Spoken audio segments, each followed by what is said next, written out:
que tenemos para exponer nuestra opinión sobre estos proyectos, además tiempo que lo tenemos que utilizar para una exposición en conjunto.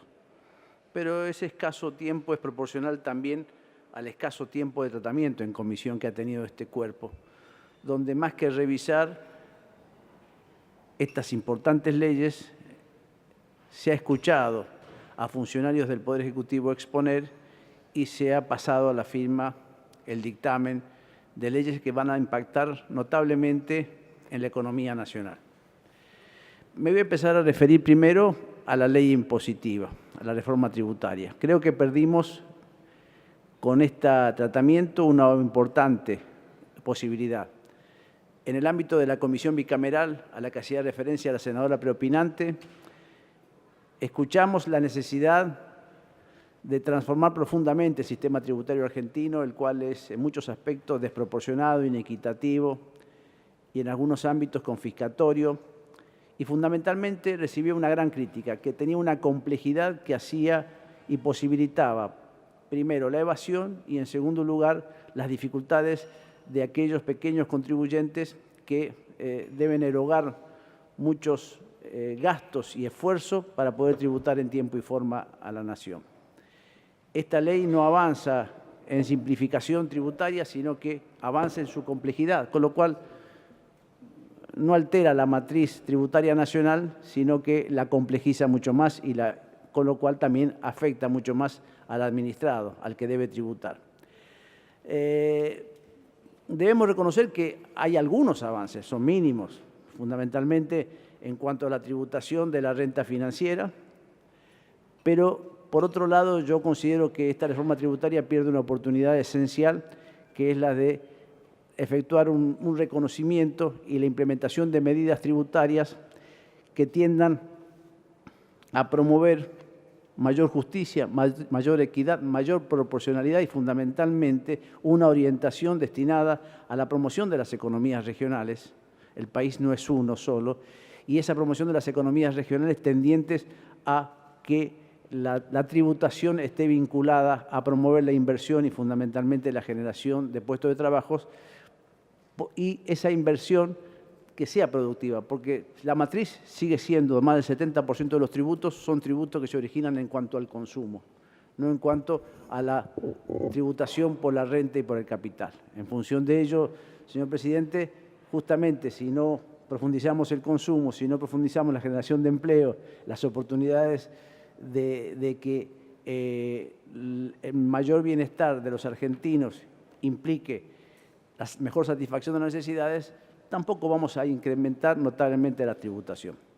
Sin perjuicio, quiero decir que cuando hablamos de tributos hablamos de un derecho esencial, que es el derecho de propiedad, el cual, como lo dijo la Corte, no es absoluto, sino que tiene que tener una función social, y en esto debemos reconocer que a todos los argentinos, en función del principio de generalidad, es el que nos quejamos siempre cuando no se tributa algún sector como el de la justicia, es importante e impostergable.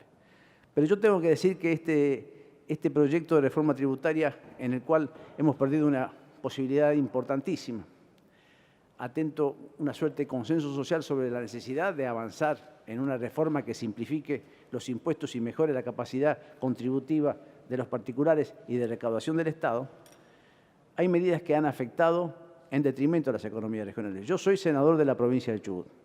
Soy senador patagónico, represento los intereses del Estado y también representamos los intereses del pueblo de la provincia, porque a nosotros los senadores ya no nos eligen más la legislatura, nos elige el pueblo con el voto directo. Y en ese marco yo debo advertir que hay tributos y exenciones que ayer mismo un funcionario del Poder Ejecutivo dio por garantizado que no se afectaban, como es el impuesto a la transferencia de combustibles, y que la ley dice todo lo contrario. Entonces yo tengo que decir que realmente tal vez el funcionario no tenía exactitud en cuanto a sus conocimientos o sino que faltó a la verdad. Miren, el impuesto a la transferencia de combustibles, que es un viejo impuesto incluso que se ha extendido, una vieja exención, nosotros teníamos exención sobre la nafta sin plomo hasta 92 octanos, la nafta sin plomo de más de 92 octanos, el solvente, el aguarrás, el gasoil y el queroseno. Esa exención era total. Estos impuestos en un principio tenían una alícuota en pesos y después fue una alícuota variable ad valorem, es decir, porcentualmente de lo que se tributaba en en el valor final del litro de combustible, de la unidad de medida del combustible, queroseno o el diésel.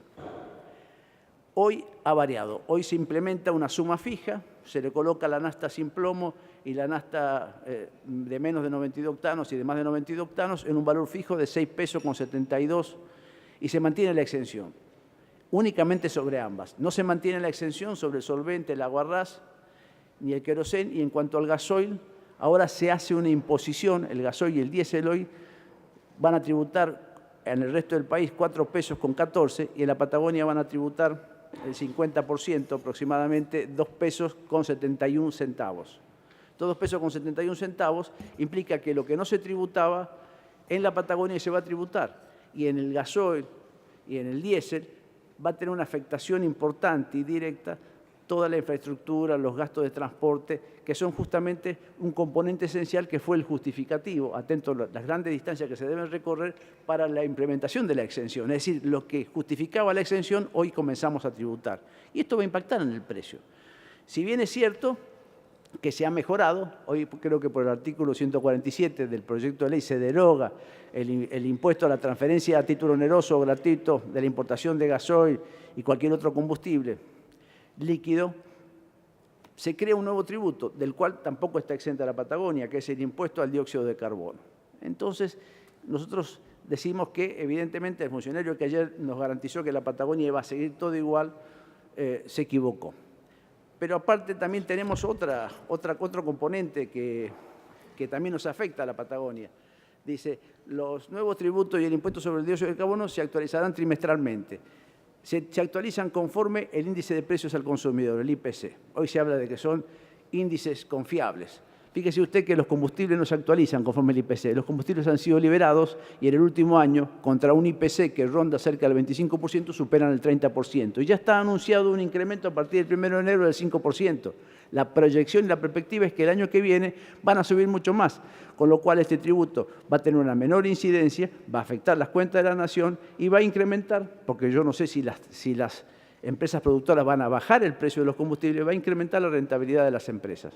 Todo un despropósito, señor presidente.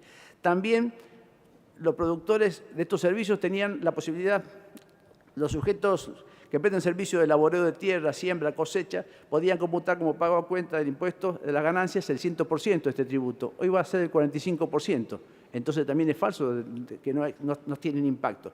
Los productores de servicios en la actividad minera y en la actividad de la pesca, que en la Patagonia tiene una gran incidencia, podrán computar al 45% del valor del ITC para el impuesto de las ganancias, antes del 100%.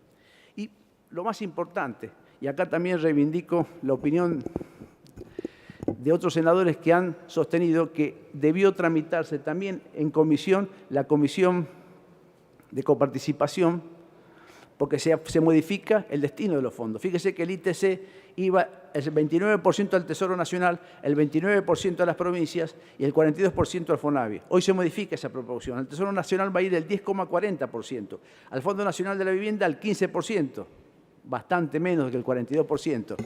A las provincias se va a coparticipar el 10,40%, muchísimo menos que el 29%. Y al Sistema Único de Seguridad Social va a ser destinado el 28,69%. A su vez, se destina un 4,31% al Fideicomiso de Infraestructura Hídrica, al Fideicomiso de Transporte el 28,58% y la compensación al transporte público el 2,55%. Se está alterando la matriz de distribución de estos impuestos, que es competencia, incluso que debió ser Cámara de Origen en el Senado, y es competencia en materia de coparticipación de impuestos de otra comisión parlamentaria que ha sido obviada en el tratamiento legislativo.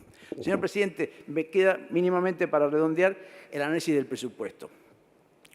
Es cierto que venimos de años muy difíciles, podemos aceptarlo, y hay datos objetivos que cuando se hablaba de crecimiento en el año 2016 tuvimos una caída en la economía argentina. Cuando se hablaba de crecimiento en este año y de la proyección de crecimiento, hemos tenido un resultado diferente. Cuando se hablaba de inflación, el año 2016 hemos superado el 40%, este año se nos proyectó una inflación del 17%, estamos en el orden del 25%.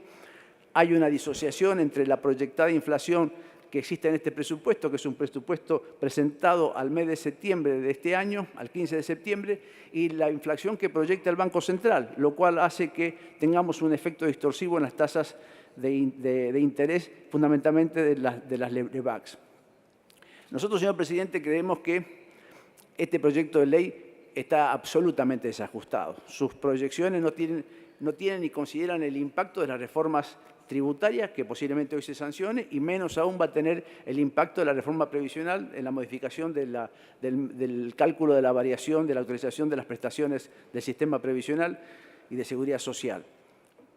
A su vez, también entendemos que esta falta de ponderación del impacto de estas medidas tributarias va a tener una afectación en cuanto al gasto, y sabemos que es inelástico en una sola cuestión, fundamentalmente en el servicio de la deuda, tanto externa como interna, y además que no contiene ninguna referencia a los servicios de deuda cuasi fiscales, como son fundamentalmente los intereses que se pagan en las LEBAC, con la cual el Banco Central interactúa en materia de inflación y además restringiendo el acceso al crédito a los particulares fundamentalmente. Le recuerdo el tiempo, señor senador. En este marco esperemos que se puedan hacer modificaciones y que en el caso contrario van a necesitar una ley complementaria durante los próximos 3 o 4 meses. Y esperamos no equivocarnos, pero creemos que este gobierno va a ser mucho más afecto a utilizar un mecanismo que le está vedado, como los decretos de necesidad de urgencia, para hacer una modificación que es consecuencia de la voluntad del Poder Ejecutivo y que debe adecuarse, conforme lo marca la Constitución, por una ley del Congreso de la Nación. Si no se aceptan modificaciones, vamos a propiciar el rechazo de ambos proyectos. Gracias, presidente.